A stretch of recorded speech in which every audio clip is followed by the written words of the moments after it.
I'm Justin Sanders with Volunteer Precious Metals. Today is Tuesday, February the 25th, 2020. I'm here with Franklin Sanders to talk about yesterday's big gold move and subsequent big drop. Can you give us any insight into what happened? Well, my target for gold has been 1692, and it's been steadily pounding toward that, up $20 Friday and $30 yesterday, and it traded at a high of 1686.60, and then about 2:30, all of a sudden it dropped like $20. What happened? Did it hit the top and just bounce off? No. Somebody sold $3 billion worth of futures contracts, a notional $3 billion worth at 2:23 Eastern, 2:30 Eastern time. Why would they do that with gold going up? Because that's the kind of smash down that they always work against the gold market. Now, whether, there are two possibilities. The most obvious possibility is that it's government manipulation. The Bank for International Settlements does it. The Exchange Stabilization Fund of the U.S. Treasury does it through bullion banks, and they've done it for, since 1935. The Exchange Stabilization Fund was set up to do that, but the work of the Gold Antitrust Action Committee, GATA, since 1995 has shown that they continually they manipulate the gold market, because gold is the dollar's biggest competitor, and so they have to manipulate the gold market to cover up their inflation and the amount of inflation that they're fomenting through the Fed. So it's government intervention. It's not. That doesn't mean President Trump calls up the gold market and sells $3 billion worth of contracts. What it means is that the Bank for International Settlements does it, and they work through intermediaries, bullion banks like J.P. Morgan or Deutsche Bank, whoever they work through, and sell it. But when you sell $3 billion worth at one time, there's only one way that can be explained. You're trying to manipulate the market, because if you had a profit on a position that big, you would feed it into the market a little bit at a time. You wouldn't come and sell the whole thing and make the price drop so you get less for it. That doesn't make any sense.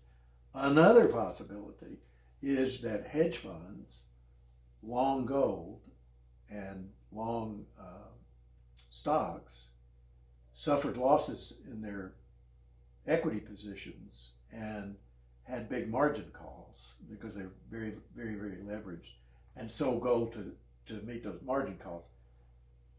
Since the Japanese yen also fell, and the yen carry trade is involved in a lot of hedge fund speculation, that may have had something to do with it. But more likely, it was through the Bank for International Settlements. It was manipulation from basically the central bank world. Okay. Thank you for that. I have another question for you. I just want to shift gears here for a second. Pension funds. Ooh. I'm a little nervous about pension funds, not for myself, but I have a family member who's very dear to me, who is retired and largely living off a pension fund. And this is a pension fund for public schools that she worked for.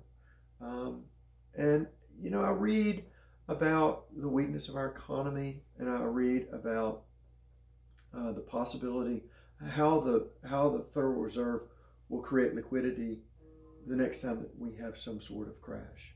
And one of the things that's been put forward, and one of the things that's been done in other places in the world, is freezing assets in bank accounts and freezing pension funds. And am I just worrying? Am I borrowing trouble to worry about this relative's pension fund? Would I be making a mistake to say, you might want to start thinking about pulling that out, or is there a real danger there to those pension funds? Well, there are two dangers to pension funds, and there's one solution: a self-administered gold annuity that I'll explain later. The first threat to pension funds is always inflation. If you've got a pension pays you a fixed amount of money, $1,000, $2,000, whatever it is a month, and that's subject to inflation. And so that's going to be the purchasing power of that is going to be diminishing.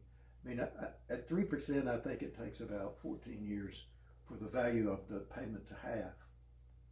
So if you retire when you're 65, by the time you're 79, it's gonna buy half as much as it used to buy. So that's a problem that has to be taken care of another way. In addition to that, government pensions, for instance, the state of California and the state of Illinois' pension funds are basically bankrupt. And that's the same case for a lot of other states, because in the late 90s, they began to make inflated promises about what their pensions could be. They promised to pay these big pensions because they had big earnings through the stock market. That was the years of the stock market, and they had big earnings through the stock market. Interest rates were 6%.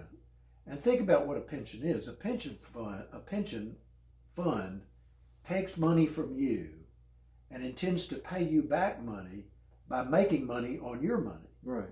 And a great deal of that has always been through bonds, or securities like bonds. And when the interest rate in 2008, when the Fed and central banks around the world lowered interest rates to 0, you can't make 6% anymore. So all those projections that the pension funds made based on rising stock prices, based on 6% or higher interest rates, just don't work anymore. There's no way. And so what happens is they wind up paying out of their principal instead of out of the earnings on the principal in the fund. So there's nothing you can do about that. If you're one of the people who's caught with that kind of pension, with a pension that's in that kind of situation, there's just nothing you can do except make other plans, because at some point they're not going to be able to pay. They just simply can't. The money's not there. So, well, for most people, it seems ludicrous to suggest, though, that they pull the money out of their pension fund, pay the penalty, and put it in something else. It just seems absurd to them. Okay, well, would it be better just to write it down in flames? Because, I mean, you need to check and see what the status of your pension fund is. If you live in Illinois or Ohio, or if it's a municipal, there are a lot of municipalities that made promises that they're not going to be able to keep, to firemen, to policemen, to teachers. They're not going to be able to keep those promises.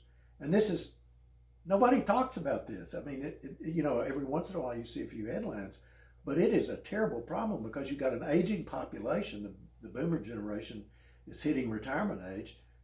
How are those pensions going to be paid? I don't know. And as far as having the courage to take out your pension and put it into something else, well, you just have to ask that question yourself. You have to look at the facts and look at the trends and say, where is this going? So I said I had a solution. The solution is the self-administered gold annuity. And you could do the same thing with silver. But what is an annuity? Here's how an annuity works. Some company says, I'll sell you an annuity. So you give them a big chunk of money. They give you a promise that several years later, they will begin giving you back that chunk of money in little bits and pieces, right, monthly, right? So that's basically what an annuity is. Why do you need them to do that?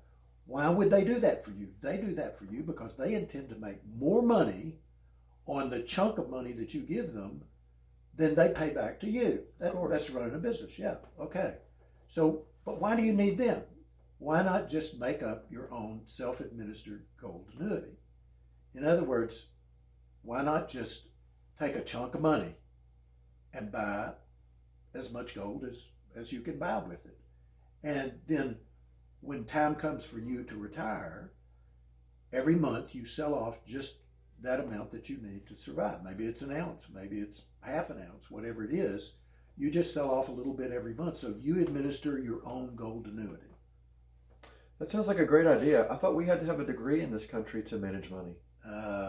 Yeah, well, you see what a great job some of them do. Right. Like all those people in the Federal Reserve or long-term capital management, all those people get in trouble, and the more academic they are, it seems like the more trouble they get into. But this is an old idea, and it certainly works. You just administer your own, just buy your gold and administer your own annuity. There's a catch though to that, and here's the catch. markets move in cycles, and they go from low to high and then from high to low. That's the whole cycle.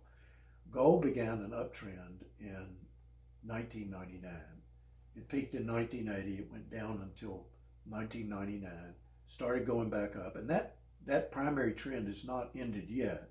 It went up from 1999 to 2011, went into a correction for the next 7 years, and well, really last June, started up again, got over that 7-year resistance. So it's going to go up again for another 8 years, probably, maybe longer. Then it'll slack off, and it'll have one more leg up after that. But my point is, there's some point at which you're going to want to sell it. There's some point at which you're going to want to sell gold and silver and go into something else because the primary trend changes. I don't know in advance what that's going to be. It may be real estate, it may be stocks, it may be any number of things. But 10, 20 years down the road, you've got to look for that time to sell gold or silver. And I can give you 2 signals that will tell you whenever the price of gold in terms of silver is 16 ounces of silver or less, whenever you can buy the Dow Jones Industrial Average for 2 ounces of gold or less, when those 2 conditions are met, it's time to sell gold and silver. Oh, that's very helpful. Thank you so much. I really appreciate your time today. If you have any questions, give us a call at 888-661-4093. We are Volunteer Precious Metals.